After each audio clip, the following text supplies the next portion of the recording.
शिवसेना का बीजेपी पर रह रह कर गुस्सा फूटता है। एक बार फिर महाराष्ट्र के मुख्यमंत्री उद्धव ठाकरे ने बीजेपी पर जमकर हमला बोला। शिवसेना संस्थापक बाला साहेब ठाकरे की 96वीं जयंती पर एक कार्यक्रम में उद्धव ठाकरे ने कहा कि शिवसेना ने सत्ता के लिए हिंदुत्व का इस्तेमाल कभी नहीं किया, जबकि बीजेपी ने सत्ता के लिए शिवसेना और हिंदुत्व दोनों का इस्तेमाल किया। उद्धव ठाकरे यही नहीं रुके, उन्होंने ये भी कहा कि बीजेपी के गठबंधन एनडीए में शामिल होने की वजह से शिवसेना के 25 वर्ष बर्बाद हो गए। उद्धव ठाकरे ने कहा कि बीजेपी नीत एनडीए सिकुड़ रहा है क्योंकि अकाली दल और शिवसेना जैसे पुराने सहयोगी पहले ही उससे बाहर निकल गए हैं। उद्धव ठाकरे के बयान के समर्थन में पार्टी के प्रवक्ता संजय राउत ने बीजेपी पर और धारदार हमला बोला। संजय राउत ने कहा कि बाबरी मस्जिद गिरने के बाद देश में शिवसेना की लहर थी, लेकिन हमने सत्ता के लिए हिंदुत्व का इस्तेमाल नहीं किया। अगर हम चुनाव लड़ते तो देश में आज हमारा प्रधानमंत्री होता।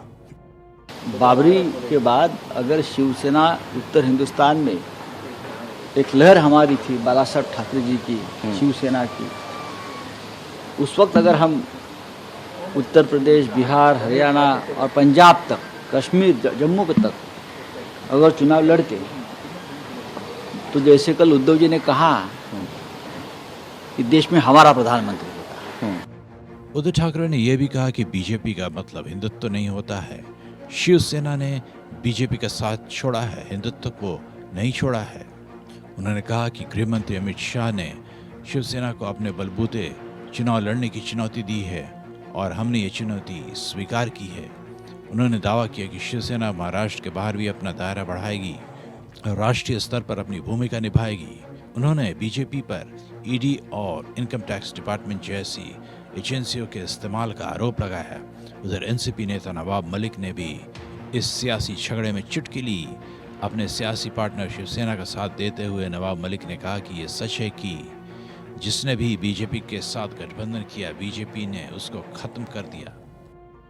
25 साल भारतीय जनता पार्टी के साथ उन्हें सड़न तक पहुंचाने का काम बीजेपी ने किया। ये सच्चाई है। देश में बीजेपी जिन दलों के साथ जाती है, धीरे धीरे वो सारे दल को हड़प कर उन्हें खत्म कर देती है। नवाब मलिक ने यह भी कहा कि अपने धर्म पर गर्व करना अच्छी बात है, लेकिन दूसरों के धर्म से नफरत करना कहीं से भी सही नहीं है। वहीं शिवसेना के इस हमले से बीजेपी तिलमिला गई। पूर्व मुख्यमंत्री देवेंद्र फडणवीस ने शिवसेना पर पलटवार करते हुए उद्धव ठाकरे की याददाश्त पर सवाल उठाए।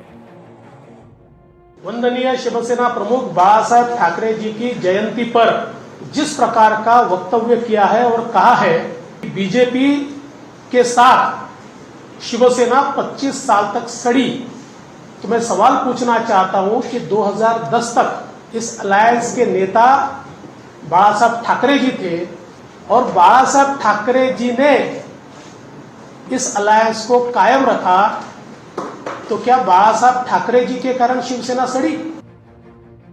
वहीं बीजेपी नेता राम कदम ने कहा कि हिंदुत्व पर व्याख्या देने से पहले सीएम उद्धव ठाकरे को आत्म निरीक्षण करना चाहिए कि क्या शिवसेना दिवंगत बाल ठाकरे की विचारधारा का पालन कर रही है। ये वही बाला साहब हैं जिन्होंने कहा था कि राजनीति और जीवन में उनकी पार्टी कभी भी कांग्रेस में शामिल नहीं होगी, और अगर ऐसी परिस्थितियां आती भी हैं तो वह कांग्रेस में शामिल होने के बजाय पार्टी को बंद करना पसंद करेंगे। 2019 में महाराष्ट्र चुनाव के बाद राज्य में सरकार बनाने के मुद्दे पर शिवसेना बीजेपी से अलग हो गई थी। तब महाविकास अघाड़ी सरकार बनाने के लिए शिवसेना ने एनसीपी और कांग्रेस के साथ गठबंधन किया और उद्धव ठाकरे राज्य के मुख्यमंत्री बने। इसके बाद से ही बीजेपी और शिवसेना के बीच सियासी तकरार का सिलसिला थमने का नाम नहीं ले रहा है।